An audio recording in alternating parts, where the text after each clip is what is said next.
Hello guys, আজকে আমরা যাচ্ছি অ্যাক্সিস ম্যাক্সের তরফ থেকে সম্বর্ধনা অনুষ্ঠানে। বিভিন্ন বুটিকরা সিলেক্ট হয়েছে, তো তার মধ্যে আমরাও সিলেক্ট হয়েছি। একটা অ্যাওয়ার্ড সেরেমনিতে যাচ্ছি আমরা। কেমন লাগছে বলো? খুব ভালো লাগছে। বাৎসরিক অ্যাওয়ার্ড পাবে। আমার সাথে আমার মা আছে, বাঁশরী বুটিকের ওনার। আজকে আমরা সম্বর্ধনা অনুষ্ঠানে যাচ্ছি, এখন গাড়িতে উঠে পড়েছি, এরপর পৌঁছে আপনাদের দেখাচ্ছি। আমার বিজনেসের জার্নিটা অনেক লম্বা, কারণ আমি খুব মধ্যবিত্ত ঘর থেকে পড়াশোনা করে উঠেছি। টেকনিক্যালি পড়াশোনা করেছিলাম আর্কিটেকচারে। প্রায় 9 বছর চাকরি করার পর বিয়ের পর যথারীতি ফ্যামিলি ব্যাকগ্রাউন্ডের জন্য আমাকে চাকরি ছাড়তে হয়, এবং তখন থেকেই আমার স্ট্রাগল শুরু। কিন্তু আমার মেয়ে যখন একটু দাঁড়িয়ে যায়, তখন আমার হাজব্যান্ডই আমাকে সাপোর্ট করে, কিছু একটা করো।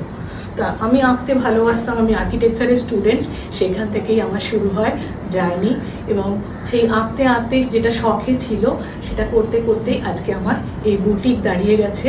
আজকে আমার মেয়েও কিন্তু ইঞ্জিনিয়ারিং পাশ করার পর এই বুটিকে জয়েন করায় আমার বুটিকের আরও উন্নতি হয়েছে, কারণ আমি অফলাইনে কাজটা ভালো করতে পারতাম, কিন্তু যেহেতু কম্পিউটার সায়েন্সে পড়া স্টুডেন্ট, মানে নিজের কেরিয়ারে সার্ভিসটাকে পুরো ছেড়ে দিয়ে বিজনেসের রিস্ক নিয়ে জয়েন করেছে। হ্যাঁ, এবং ফ্যামিলিতেও সেটা নিয়েও একটু স্ট্রাগল করতে হয়েছিল, কারণ সবাই চায় একটা প্রাইভেট ইঞ্জিনিয়ারিং পড়িয়েছে তার সঙ্গে সঙ্গে একটা জব পাক। কিন্তু আমি ওকে সাপোর্ট করেছি, ওরও খুব চেষ্টা যে আমি বিজনেসটা করব, এবং আমি বিজনেস করলে আমার উন্নতির সাথে সাথে আমি যেহেতু বুটিকে আছি, তার মানে আমার এই সাথে সাথে অনেক এমপ্লয় হবে, অনেক হ্যান্ডিক্রাফটসের অনেক, আমরা গ্রামের দিকে অনেক মহিলারা আমার সাথে সংযুক্ত আছে এবং যারা কাজ করতে পারছে।